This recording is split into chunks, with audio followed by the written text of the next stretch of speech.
लड़की का कत्ल, बाथरूम में लाश और खूनी साजिश। 72 घंटे में ऐसे हुआ था इस मर्डर मिस्ट्री का खुलासा। आज से 10 साल पहले यूपी के मेरठ शहर में एक कमसिन लड़की का खून हुआ था। पुलिस ने 72 घंटे की तफ्तीश की, गहन छानबीन का दौर चला और जब पुलिस ने कातिल का खुलासा किया तो हर कोई हैरान रह गया था। क्राइम कथा में कहानी उसी सनसनीखेज कत्ल की। अपराध की दुनिया में ऐसे मामलों की भी कमी नहीं होती जो इंसानी रिश्तों के ताने बाने में उलझे होते हैं। कहीं रिश्तों में धोखा होता है तो कहीं रिश्तों का खून कर दिया जाता है। कई बार इस तरह के मामले इतने पेचीदा होते हैं कि पुलिस को भी उन्हें सुलझाने के लिए कड़ी मशक्कत करनी पड़ती है। ऐसा ही एक मामला आज से 10 साल पहले यूपी के मेरठ से सामने आया था, जहां एक कमसिन लड़की का खून हुआ था। और जब पुलिस ने कातिल का खुलासा किया था तो हर कोई हैरान रह गया था। क्राइम कथा में आज कहानी उसी सनसनीखेज कत्ल की। 11 जनवरी 2013, मेरठ, उत्तर प्रदेश। सर्दियों का मौसम था। दोपहर के तकरीबन 12 बज रहे थे। मेरठ के नौचंदी पुलिस थाने में रोज की तरह काम चल रहा था। कुछ फरियाद अपनी फरियाद लेकर थाने में मौजूद थे। कुछ लोगों से पुलिस वाले बात कर रहे थे। थाने का मुंशी अपनी लिखा पढ़ी में मसरूफ था। तभी थाने के फोन की घंटी बज उठती है। चंद सेकंड फोन घनघनाता है और तभी लपककर एक सिपाही फोन उठाता है। दूसरी तरफ से किसी महिला की आवाज आती है। वो थाने के सिपाही को अपना परिचय देने के बाद बताती है कि अस्पताल में एक लड़की को संदिग्ध अवस्था में मृत लाया गया है। आप आकर छानबीन कर सकते हैं। लाश मोर्चरी में है। अस्पताल पहुंचती है पुलिस। ये सुनते ही सिपाही फोन रखता है और थाना प्रभारी को दौड़कर इस बात की जानकारी देता है। इसके बाद बिना देर किए पुलिस की टीम अस्पताल की तरफ रवाना हो जाती है। महज 15 से 20 मिनट में पुलिस अस्पताल पहुंचती है। पहले पुलिस अस्पताल की इमरजेंसी में जाती है, जहां से पुलिस थाने में कॉल की गई थी। फिर पुलिस की टीम मोर्चरी पहुंचती है, जहां पुलिस के सामने थे एक लड़की की लाश, जिसकी उम्र करीब 23 साल थी। लड़की का नाम प्रीति था। वो मेरठ के शास्त्री नगर की रहने वाली थी। डॉक्टर जताते हैं कत्ल का शक पुलिस सबसे पहले लाश का मुआयना करने वाले डॉक्टरों से बात करती है। अस्पताल में उस वक्त ड्यूटी पर तैनात डॉक्टर पुलिस को बताते हैं कि ऐसा लग रहा है कि लड़की का कत्ल उसका मुंह दबाकर किया गया है। बाकी पूरी जानकारी पोस्टमार्टम के बाद ही मिलेगी। पुलिस वाले भी लाश को अच्छी तरह से देखते हैं और पंचनामे की कार्रवाई के फौरन बाद लाश को पोस्टमार्टम के लिए भिजवा देते हैं। जांच के लिए प्रीति के घर जाती है पुलिस। इसके बाद पुलिस लड़की के बारे में और जानकारी जुटाती है। छानबीन शुरू करते ही पुलिस को पता चलता है कि उसकी लाश उसी के घर के बाथरूम में मिली थी। उसका सिर एक पानी से भरे प्लास्टिक टब में डूबा हुआ था। ये जानकारी मिलने के बाद पुलिस की टीम 23 साल की प्रीति के घर पहुंचती है। वहां मीडिया वाले भी पुलिस के पीछे पीछे आ जाते हैं। वहां पुलिस को पता चलता है कि प्रीति एम.कॉम की छात्रा थी। साथ ही वो यूपीएससी की तैयारी भी कर रही थी। सबसे पहले नेहा ने देखी थी प्रीति की लाश। इसके बाद पुलिस पता करती है कि लाश को सबसे पहले किसने देखा था। तो पता चलता है कि लाश सबसे पहले प्रीति की बहन नेहा ने देखी थी। इसके बाद उसने प्रीति के दोस्त शाकिब को फोन किया था। तब तक घर में केवल प्रीति की मां और बहन नेहा मौजूद थी। शाकिब फोन पर नेहा की कॉल आने के बाद उनके घर पहुंचा था। फिर उन लोगों ने लाश को अस्पताल पहुंचाया था। बेटी की मौत को पिता ने बताया था हादस। पुलिस को शास्त्री नगर में मौजूद उनके घर में पिता भीम सिंह मिलते हैं। भीम सिंह ओएनजीसी में इंजीनियर थे।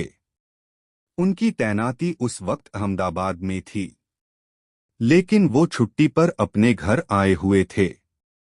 मृतका प्रीति उनकी छोटी बेटी थी, जबकि बड़ी बेटा नेहा शादीशुदा थी, मगर वो भी उस वक्त वहां मौजूद थी। भीम सिंह उस दिन पुलिस की मौजूदगी में मीडिया को बयान देते हुए बताते हैं कि बाथरूम के हालात देखकर ऐसा लग रहा था कि उनकी बेटी अपने कमरे के बाथरूम में किसी हादसे का शिकार हो गई है। वो पुलिस को भी अपना यही बयान दर्ज कराते हैं। घर में छानबीन करती है पुलिस। इस दौरान पुलिस प्रीति के कमरे ही नहीं बल्कि उनके पूरे घर की छानबीन करती है। बाथरूम से सुराग और सबूत जुटाने की कवायद की जाती है। फोरेंसिक टीम के लोगों की मदद भी ली जाती है, मगर वहां से पुलिस को ना तो कोई सुराग मिलता और ना ही सबूत। बस पुलिस के पास होता है वो प्लास्टिक का टब जिसमें प्रीति का सिर डूबा हुआ था। प्रीति की मां और बहन ने किया था बड़ा खुलासा। इस दौरान पुलिस देखती है कि प्रीति की मां शशिबाला और बहन नेहा का रो रो कर बुरा हाल है। पुलिस जब उनसे पूछताछ करती है तो वे पुलिस के सामने ऐसा खुलासा करते हैं कि पुलिस हैरान रह जाती है। शशिबाला पुलिस को बताती है कि उनकी बेटी का कातिल कोई और नहीं बल्कि उसका बाप है। शशिबाला पुलिस को बताती है कि भीम सिंह को कभी बेटी नहीं चाहिए थी, उसे केवल बेटे की चाहत थी। वो बेटियों का नापसंद करता था। इल्जाम था कि वो पहले भी बेटियों को मारने की कोशिश कर चुका था। नेहा भी अपनी मां के बयान से सहमति जताती है। नेहा भी पुलिस को ऐसा ही बयान देती है। वो कहती है कि उसके पिता भीम सिंह ने ही उसकी बहन का कत्ल किया है। मौत से पहले उसने प्रीति के चीखने की आवाजें भी सुनी थी। तभी वो उसके कमरे में गई थी, जहां सारा सामान बिखरा हुआ था। प्रीति बाथरूम में गिरी पड़ी था, उसका सिर प्लास्टिक के टब में था। हर कोई लेता है भीम सिंह का नाम। अब पुलिस शाकिब से पूछताछ करती है। शाकिब पुलिस को बताता है कि वारदात के वक्त वो वहां मौजूद नहीं था। नेहा ने उसे कॉल करके वहां बुलाया था। वो पुलिस को बताता है कि प्रीति की मौत कोई हादसा नहीं बल्कि कत्ल है, जिसे उसके पिता भीम सिंह ने ही अंजाम दिया है। पुलिस घर में मौजूद कई रिश्तेदारों से भी बात करती है और उस वक्त हैरान रह जाती है जब सभी भीम सिंह पर ही हत्या का शक जताते हैं। प्रीति की पोस्टमार्टम का खुलासा। अब मृतका का पिता भीम सिंह पुलिस के रडार पर आ जाता है। पुलिस उस पर फोकस करती है। 24 घंटे से ज्यादा का वक्त बीत जाता है। इसी दौरान पुलिस को प्रीति की पोस्टमार्टम रिपोर्ट भी मिल जाती है। रिपोर्ट के मुताबिक दम घुट जाना प्रीति की मौत का कारण होता है, यानी उसकी मौत दम घुटने से हुई थी। जैसा कि अस्पताल के डॉक्टर भी पुलिस को पहले ही बता चुके थे कि उसका कत्ल मुंह दबाकर किया गया था। कातिल ने कबूल किया अपना जुर्म। अब पुलिस एक बार फिर पूरी तैयारी और नए सवालों के साथ प्रीति के पिता भीम सिंह से पूछताछ शुरू करती है। पहले तो वो पुलिस के सामने पुरानी हादसे वाली बात दोहराता है, लेकिन जब पुलिस सख्ती करती है तो उसकी जबान पर सच आ जाता है। वो पुलिस को जो कहानी सुनाता है उसे सुनकर सब हैरान रह जाते हैं। अपने बयान में वो बताता है कि उसने पहले जिससे वो बेहोश हो गई, फिर उसका मुंह दबा दिया। इसके बाद वो उसे खींचकर बाथरूम में ले गया और वहां पानी से भरे प्लास्टिक जग में प्रीति का सिर डुबो दिया, ताकि ये कोई हादसा लगे। अपना गुनाह कबूल करने के बाद भीम सिंह को कोई अफसोस नहीं था।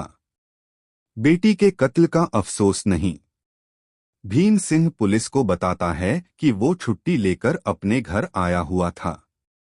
वो अपनी बेटियों से खुश नहीं था। उसे बेटियों को लड़कों से दोस्ती करना भी बिल्कुल पसंद नहीं था। यही वजह थी कि वो शाकिब को भी पसंद नहीं करता था, लेकिन उसका उनके घर में आना जाना था। उसे ये बात बहुत अखरती थी। उसने कई बार अपनी बेटी और पत्नी को भी ऐसा करने से मना किया था। उसने कई बार प्रीति से कहा था कि वह शाकिब से रिश्ता खत्म कर ले, लेकिन जब वह नहीं मानी तो उसने प्रीति को ही खत्म कर दिया। गुस्से में आकर प्रीति को मौत के घाट उतार दिया। भीम सिंह का इकबालिया बयान उसके इरादों को दर्शा रहा था। 14 जनवरी 2013 को हुआ था केस का खुलासा। इसके बाद पुलिस ने तमाम पहलुओं और भीम सिंह के बयान की तस्दीक की और फिर 14 जनवरी 2013 को इस मामले का खुलासा किया, जिसे जानकर हर कोई हैरान था। आरोपी भीम सिंह को अदालत में पेश किया गया, जहां से उसे जेल भेज दिया गया। इससे पहले पुलिस ने मौकाए वारदात पर जाकर क्राइम सीन भी रिक्रिएट किया था। उस वक्त इस मामले की जांच की निगरानी मेरठ के तत्कालीन एसएसपी डीआईजी के सत्यानारायण कर रहे थे। उन्होंने इस हाई प्रोफाइल मर्डर केस का खुलासा करते हुए बताया था कि पुलिस ने वारदात के महज 72 घंटे बाद ही इस सनसनीखेज कत्ल का खुलासा कर दिया। असली का कातिल का खुलासा होने के बाद प्रीति के दोस्त शाकिब को पुलिस बाइज्जत छोड़ दिया था।